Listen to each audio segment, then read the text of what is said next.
to this second episode of Tiny Pulpit Talks here at First Unitarian Church of Dallas. We're so glad you're with us. This is a time where we talk about worship on Sunday and whatever else might come up and see how it went. And we usually like to talk to the person who had preaching duties. What do you mean usually? This second time, this is who we have. This is our senior minister, Reverend Daniel Kanter. Welcome, Daniel. Thanks. Yeah. Beautiful sermon on Sunday. Thank you. When you sat down, I said, beautiful sermon, man. I know you did. Thanks. Yeah. Appreciate it. What was beautiful about it? I think from the beginning, the mood you set, where we were sitting, we could see how moved people were by the music that introduced the sermon. And I know that was a switch we made during the week. So one of the things I wanted to ask you first is, really just tell me about that inspiration to have that piece of music and have it first. Like, where did that come from? Well, I think you and I were texting during the Oscars. And we had already planned for the series. So I was sitting there watching the Oscars, watching Billie Eilish sing that song, which I hadn't really registered in my head at all. I had seen the film, the Barbie film, but watching her and that pace and that emotion that was in it. And then we were texting and it's like, that's perfect for what are people for? Because she's asking that question. And then late last week, I was watching her on videos and found that montage. And I think partly the montage was also why we looked up and there were a lot of tears in the congregation, because the montage does that emotional move that connects us to our humanity. And the song also keeps asking those questions. And so that was just a great launching point for this question of what are people for? Yeah, so I was in the second service, I was with some of our young people, and one of their main questions was, how important is music to you as a minister? And I just said, well, look at today's service. And one of the things I told them is that music is so important that sometimes it brings our folks to a place where we have to exercise some care with them because they're in sort of a tender spot. And I feel like you did that at the beginning of your sermon. People were kind of already in a tender spot. Can you say some about managing that emotional ebb and flow in sermons? I mean, some sermons start out of the gate, with humor, and some start with all kinds of things, stories, and we just knew that when we asked April and Les to play that piece, and for us not to interrupt it with a hymn or something else, that we were going to go from that tender place. And so sometimes I just always typically I think of sermons as kind of a sine cosine, where the arc takes us to a deeper place in the middle. But with that opportunity, with that music, that song, that connection to the film, that montage, that we were starting actually at the bottom of the arc and we were going to rise up throughout.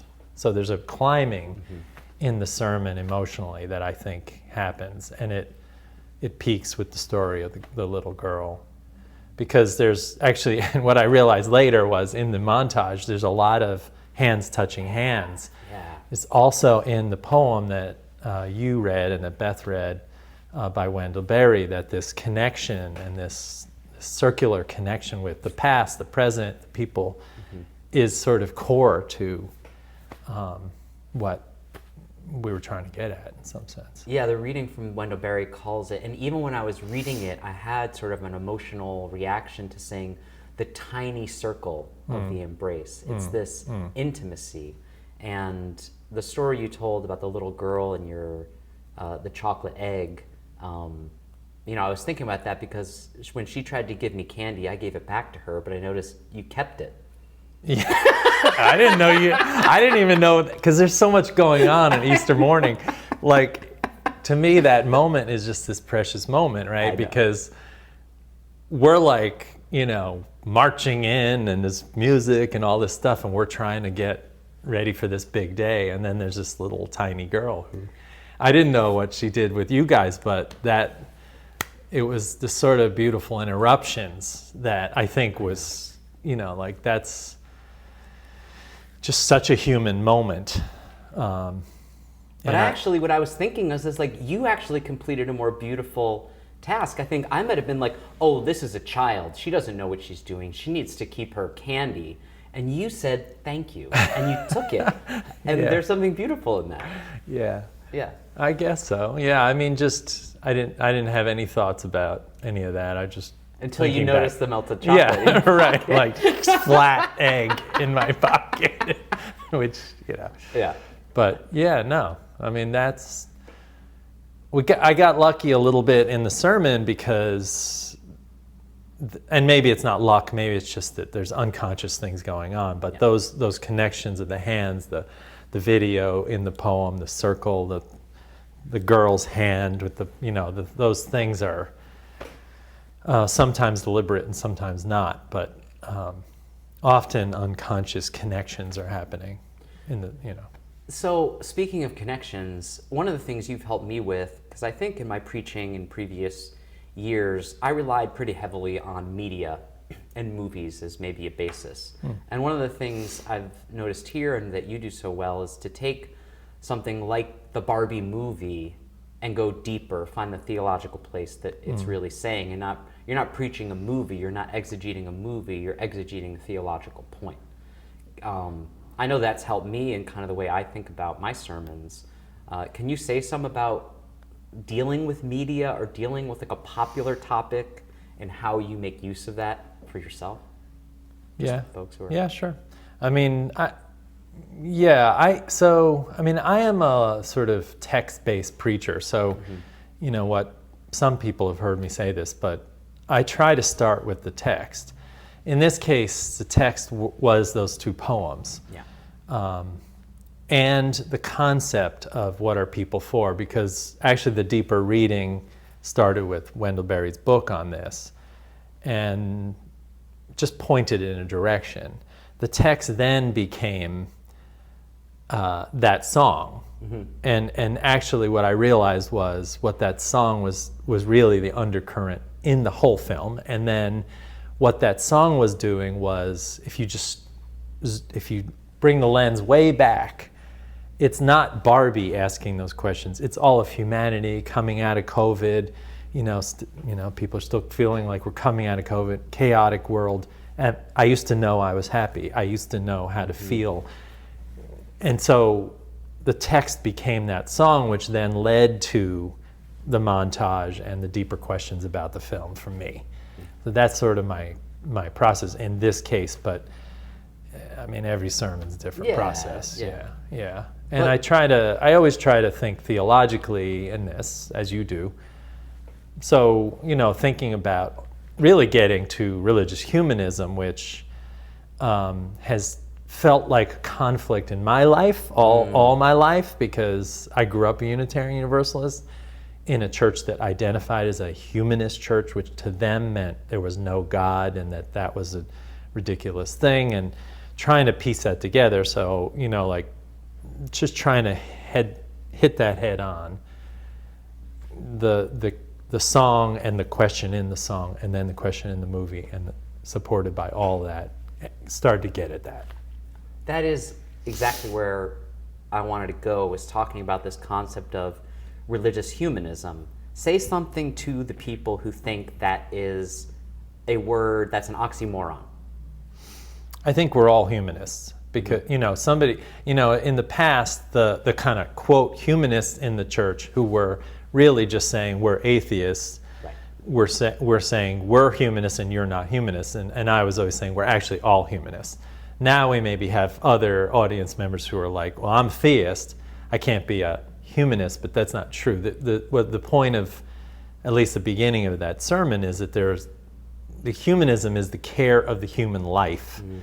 And it actually, a young man came up to me after the second service and said, well, where is God's will in all this? And I said, I can't account for God's will, just like I can't box God up. But what I know is if you're concerned about whether you're doing God's will or not, that's a human response to your life. And so you can be a Christian, you could be a theist, you could be an atheist. If you care about what's happening with humanity, then in a sense, some sense you are humanist. And so also tying that to our roots, which really come out of a questioning of Calvinism and all that, which if we dig deeper has the care and concern of human community at its core. And so I was trying to get at some of that. Does it make sense? Oh yeah. And I feel it too, but sometimes even as I was sort of the reverse, I came out of a Catholic church and found Unitarian Universalism. I've always more carried some of my religiosity to humanism, and when I was studying some texts at the beginning of my real sort of formal theological training, I kept reading some of the heresies that they are called by more doctrinal faiths that would say Jesus was so fully human. He was like the first great humanist. Really, he was so concerned with his fellow persons that to the point of death. Is that, sort of how I'd say it, and then someone would say, well, that's really a heresy to say that Jesus, is like, this is really humanism. So right. Well, we want to box up our religion in lots of different ways, and I think that one thing our faith has done is ask good questions, and so what was Jesus? I mean, so this is really the flip side to my Easter sermon, which was asking that question. And in some sense, the answer always is, it doesn't really matter. It matters how we live, whether you live following Jesus or whether you live following a non-Jesus, non-theistic, whatever it is. The question is, what's the impact you have in the world, right? So, I mean, I think that's core to who we are. And just naming some of that and identifying some of that has felt important to me recently. I think partly because of all the turmoil in the world and the people feeling and telling us that they're feeling unhinged and unmoored, and just to, I think, go back and say, if we feel unhinged, unmoored, what's holding us? And there's a longer thread. These threads, they're not just one, obviously. And so just trying to hit on that a little bit has felt important in the last few weeks. I mean, that kind of brings up something I talked about with the young people that we talk about in worship, which is the container, which for us, sometimes that's our liturgy, and sometimes that's just what worshipful space feels like. But I think for some people lately, the container of their lives, especially coming out of the lockdown, like you were talking about with that Barbie sort of came out of that milieu, but that people's whole containers for what they thought was safe and what was real have been upset lately. And well, Barbie walks out of a box, right? Literally, a container. Literally. Yeah. But I also think it works both ways, and that the reason our worship is successful is because it is a predictable container. And I've said this many years, that you don't come to church and find that we've turned everything upside down. I mean, this past week we removed a piece of music, or a hymn or something, but the predictability of coming into a community that's also not rigid in its own way. It has some flexibility, but can hold you. Right. That's, to me, the really important part about our liturgy and our form of worship. Because if a Methodist walked into our worship, they would say, it looks like Methodist worship, it just didn't have the Bible readings this week. It might next week or the week after, right? So, but it's familiar. It has that predictable nature. And I think that is not only just in the time of turmoil, but for all times. That's why rituals exist, right? Yeah. So, I mean, but that we can crack it too. So that's to me, it's always like, yes, and we can crack it. Yeah, and that's what with humor or something surprising, or because we can't take ourselves too seriously. Well, that was one of the things I was going to say, is that there are times in our worship where something really funny happens, or where even that's planned, and I think there's a great relief to that, where our folks are sort of in on it. But without the container, then they can't be in on that. If it's always changing, then you don't get those kind of, it's almost like a moment of intimacy, like the little circle of an embrace. Yeah. One of the things I think about sometimes, and part of the reason we were thinking about this podcast, is that I know you were a DJ, right, in college? Yeah. And what about for 8 years, actually. Yeah. Okay. College and beyond. So that's why, you and I see eye to eye on a lot of ideas around music and the importance of music.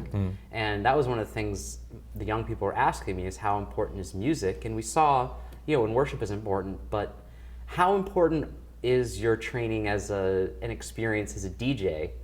Does that translate at all into the way you minister? I've got to imagine it does in some ways. I don't know. I was a jazz DJ. It took, I had a 3-hour show every week. It took a lot of preparation. I did a lot of history. I did a lot of, birthday shows of famous jazz musicians and all that stuff. I think what it is instructive about more than anything is how pieces and things fit together and flow together, because when you're listening, and I don't know what it's like to be a DJ now. When I started, we were using records, and then we moved to CDs, and then I left, so. Screw these CDs. I moved on in my life. But, okay. Yeah. But we were mixing things in ways that I'm not sure what happens now with computers and all that stuff, but when you hear a good cut, and I think I had an inclination about that just naturally, and a good cut means a piece moves from one to the next in a way that makes sense in your brain. And I'm not a musician like you are, so I don't really know that from like it was an A minor and it fit there. I just know it when I hear it. And sometimes it's rhythm, and sometimes it's, and so for me there is an element of worship that I know when I'm experiencing it or trying to influence it that has a good cut, and I know also when there's not a good cut, and that also has to do in our planning. So that's probably where it informed mostly in worship. So we knew this past week that What Was I Made For with the video was going to need a soft cut into the sermon. And so I knew that. And so I knew then I couldn't just start talking about something else, right? Yeah. So I think that's where that training comes from. And obviously not, even when I was training DJs back in those days, and not everybody could come in with that. They had to learn this movement, how it moves. And obviously like symphonies and things have that built into them. They're written by people who understand them musically. So who did you listen to growing up? Like, was there like a DJ that you were like, oh, they've got it? I listened to Phil Shapp a lot. He was at the Columbia radio station. He ran a show, 2-hour show for just on Charlie Parker. Wow. Almost every day, I think. And I also listened to a lot of electronic music. I listened to WFMU in East Orange, New Jersey, on my little headset, late at night. And it was also the beginning of rap, so we had the Sugar Hill Gang, in our town in New Jersey, and all the beginnings of rap. And so I had all those influences. My family listened to a lot of classical music and that kind of stuff, Indian. And my dad was really into Ravi Shankar. And so, but who were the DJs? Phil Shapp was one of them. I don't really remember. They were probably college DJs like I became on, the FMU, just spinning what they wanted to. Yeah. I want to get a radio show going. I think you should. I think we you could. Yeah. Originally, we were thinking we'd do a radio show, and we sort of defaulted here to a podcast, which is great. But maybe someday we're going to do a radio show. Maybe it makes more sense. I don't know. Well, I want to thank you for this time. Do you want to give us any preview for next week for people who are maybe going to be tuning in or coming into Sunday worship? Well, I'm starting to look at E.O. Wilson's essays around why care about the environment. It's Earth Day, and so it's going to be, obviously it's hard to argue with caring about the Earth. So, where we're going there is yet to be seen. Okay. Yeah. Okay. Well, thanks. And thanks Good. everyone for tuning in. Yeah. Next week, come see us again. Here, Daniel's preaching this Sunday, so he'll be back next week. You can subscribe to the podcast. You can comment. You can do whatever you want. We'd love to hear from you. And thanks for being here for Tiny Pulpit Talks Great. number 2. Thanks. Thanks.